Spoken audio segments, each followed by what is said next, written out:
December 17, 1944. A German heavy tank rolled out of the Ardennes fog with snow packed into its tracks and an 88mm gun pointed straight down the road. American infantrymen could hear it before they could see. The engine growled like something buried under the forest floor. Branches snapped. Frozen mud broke under 70 tons of steel. And in a tree line less than 1,000 yards away, an American gun crew sat inside an open-topped vehicle that looked almost wrong for the job. No thick roof, no heroic shape, no comforting armor. Just a Sherman-style chassis, a long 90mm barrel, and 5 men who had learned a very strange lesson. The tank in front of them had been built to survive tank guns. Their weapon had been built to shoot airplanes out of the sky. Then the commander lowered his field glasses. Wait. The King Tiger kept moving. Wait. The German turret began to turn. At the exact moment the side armor cleared the road bend, the American commander dropped his hand. One shot. The shell crossed the frozen air faster than sound could catch it. It struck the side of the German tank, punched through armor the way a hammer punches through rotten wood, and detonated inside. For half a second nothing happened. Then orange fire burst out of the turret ring. The most feared tank in Europe stopped moving because someone had taken an anti-aircraft gun and pointed it the wrong way.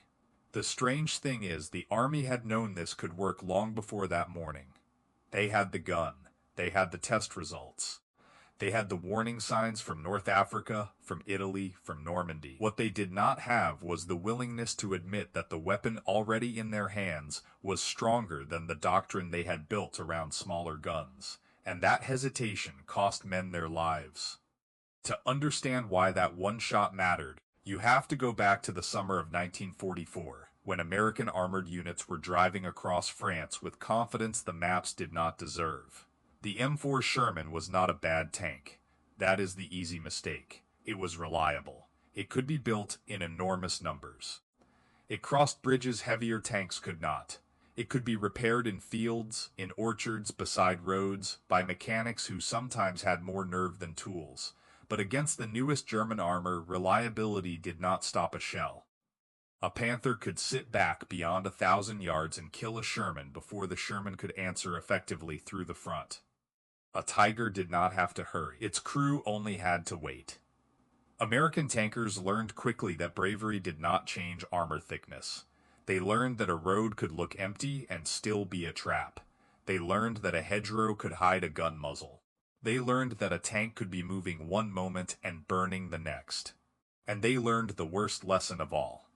Sometimes the official answer to a problem is still not enough.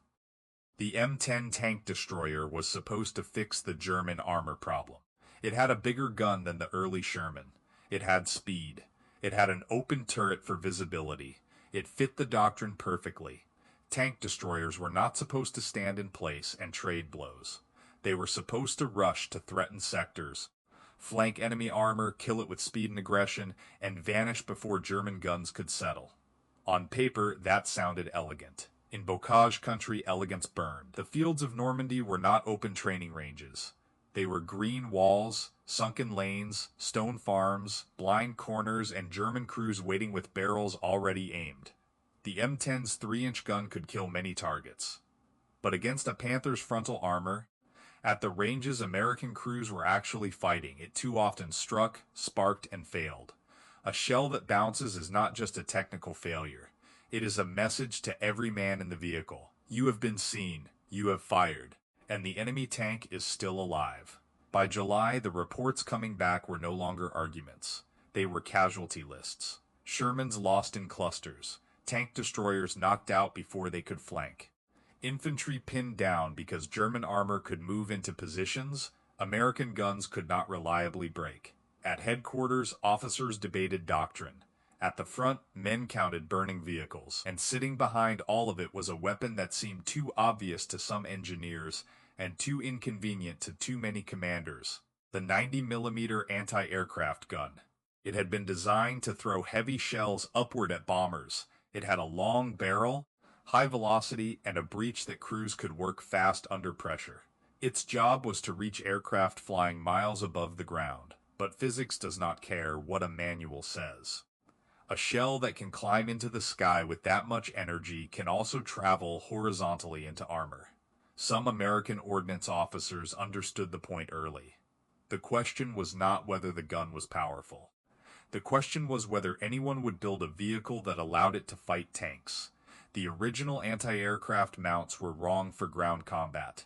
They were tall, exposed, and built to elevate toward the sky, not to press toward a road junction. You could not simply drag one into a field and call it a tank killer. The weapon needed a new home. So engineers did what institutions often resist. They adapted, they took the gun, they redesigned the mount. They built a turret with enough room to handle the recoil and enough counterweight to keep the long barrel balanced. They placed it on a modified tank destroyer chassis that American mechanics already understood. The result looked awkward to some eyes. Too tall, too open, too ungainly, too different from what the branch had planned to use. But when the 90mm fired at armor plate, the conversation changed. At test ranges, the shell did not behave like the smaller rounds crews had been living with. It hit with a deeper violence. It penetrated plate that other guns struggled against. It turned arguments about adequacy into embarrassment. The machine that would become the M36 had proved the essential idea. A weapon designed for the sky could kill the heaviest tanks on the ground. Then the system slowed down.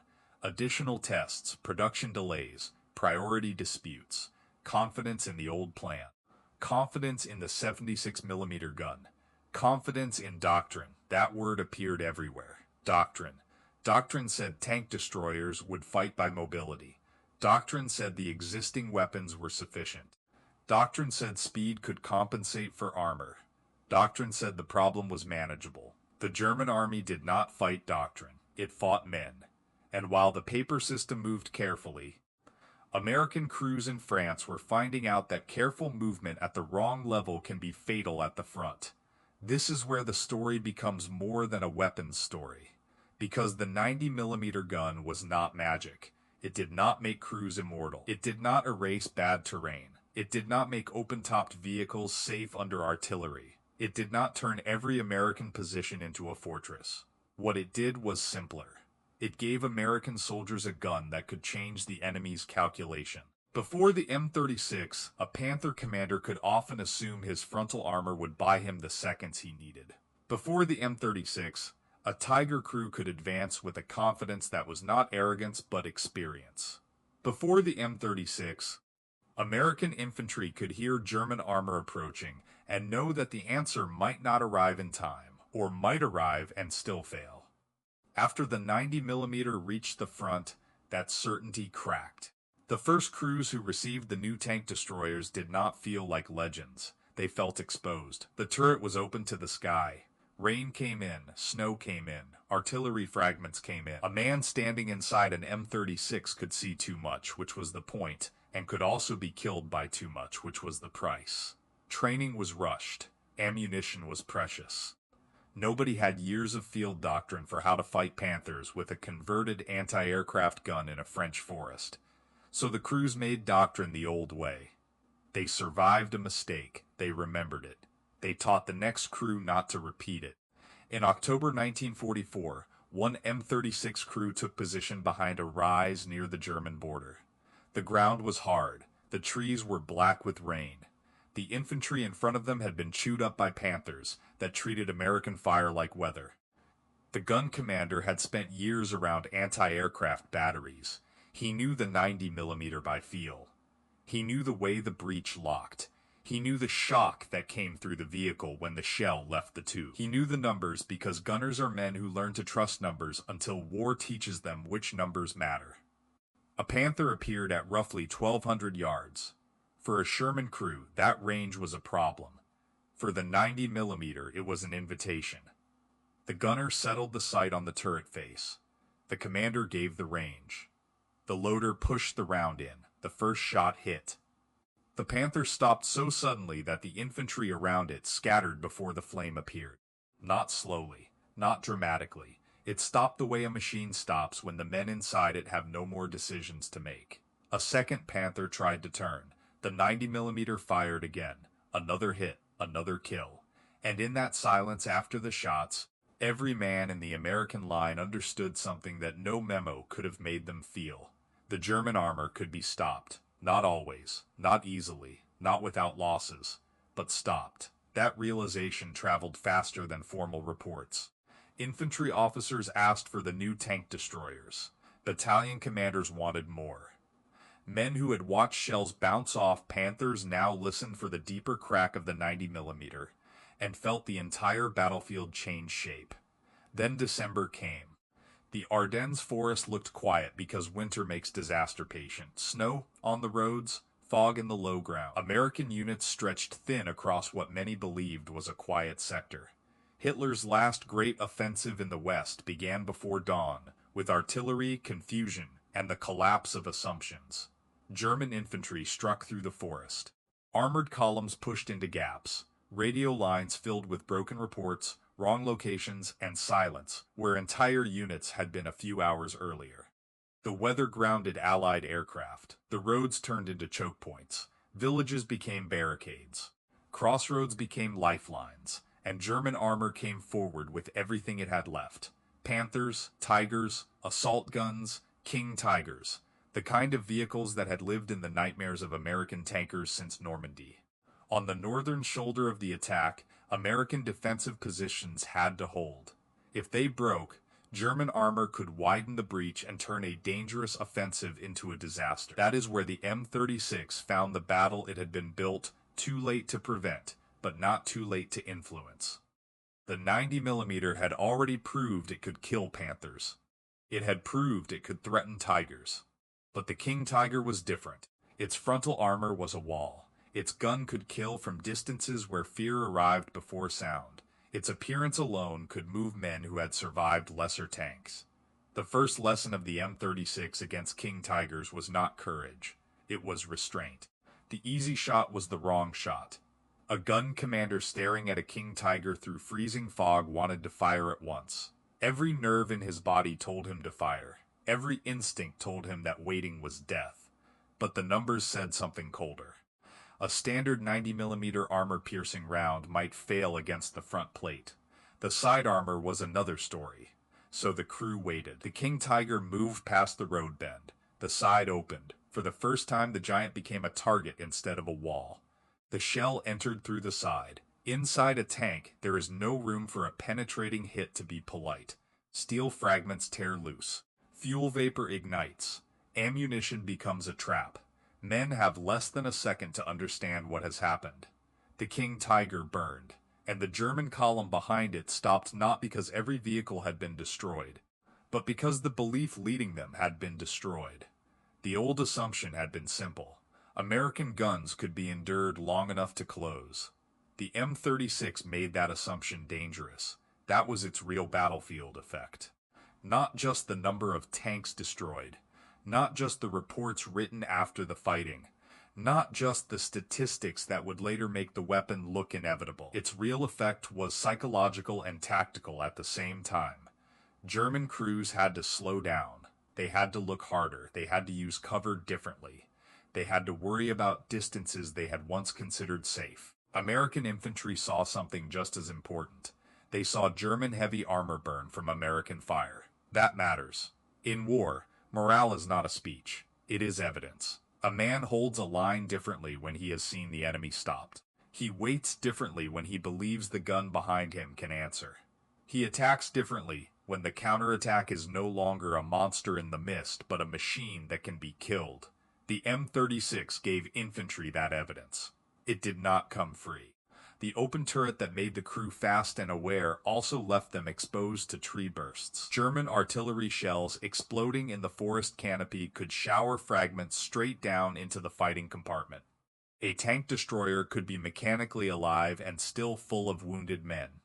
Crews improvised covers. Some hated them because they blocked vision.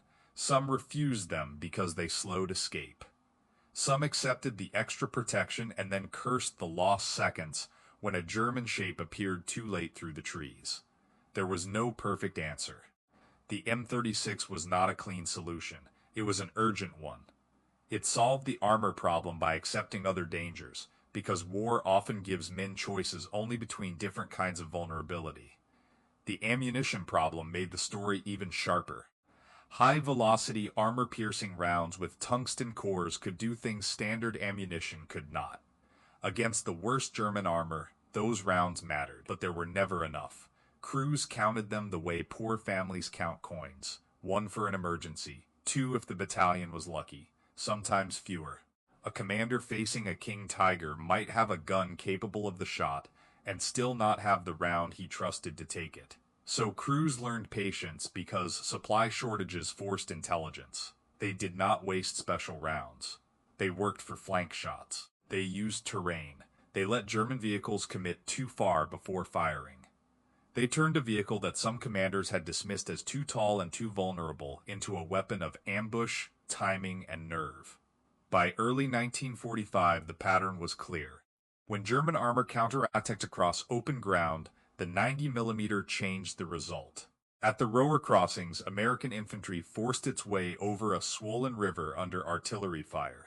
Engineers fought water, current, shell fire, and time. Vehicles crossed on rafts and bridges that looked too fragile until they held.